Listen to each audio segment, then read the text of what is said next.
Don't miss your chance to paint a lighthouse lip art with a mermaid. Paint a dark blue content ombre lips in different shades of blue. This lip art was partially inspired by The Little Mermaid, by beautiful seascapes, and by the fact that I sometimes feel like a lonely lighthouse that you can paint with a white liquid lipstick, giving it light with an eyeshadow or pigment, and painting the stripes and of course the steep rocks with grey lipstick. Stick on a lonely star using lash glue and paint the Little Mermaid herself, who wants to be a part of your world. Don't forget her hair and her tail and the sea foam for the waves that are high on this dark lonely night. Clean your lip line with foundation and... Would you try out this lip art for summer makeup? Once upon a time, under the sea, there lived a little mermaid, and she desperately wanted to become a lip artist. She saw all those paintings of flowers and butterflies and even cars all painted on the lips. She was fascinated. But what was she going to paint? She managed to get hold of liquid lipsticks and brushes, yes, they make those under the sea too, and started painting what she knew, a beautiful seashell in all shades of blue, ranging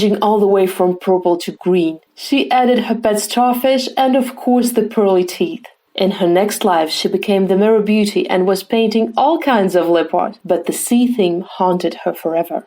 This lip art is so much easier to create than it looks. Let's go. A grey lipstick for the upper lip, which seems boring at first, but definitely not in the end. You will see all the lipstick names on the screen, then the purple, magenta, pink, teal, and of course grass green for a fun and funky ombre on the lower lip. Then the lash glue for the upper lip to stick on the rhinestones with a wax pencil, and then using your nail because this is a non-sticky surface, unlike the wax pencil. Then the beds according to the Vlada MUA technique in between the rhinestones. And then on the lower lip, I love using duochrome pigments and eyeshadow. After that, perfect your lip line with foundation. And this is how you slay. If you want to say an extra thank you, I have a tip jar. You can see the text on screen. Did you know you can celebrate Halloween underwater too? Let's see how it's done. First, do an ombre lip using green, teal, and blue liquid lipsticks, the names of which you see on your screen, by the way. Blend, blend, blend. And then start painting the mermaid with a green fish tail and a witch hat because she's celebrating Halloween. The rest of the mermaid, then the octopus dressed himself or herself as a jack-o'-lantern.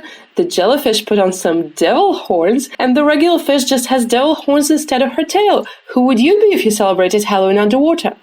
Easy steps to create this Hollister's lip art. Grey lipstick on the upper lip, an ombre on the lower lip, lash glue to the upper lip, a wax pencil and start sticking the rhinestones, correct them with a toothpick if something goes wrong, then some hollow and sparkly pigments on the lower lip, carve the lower lip with foundation. Comment if you enjoy sparkly or holographic makeup.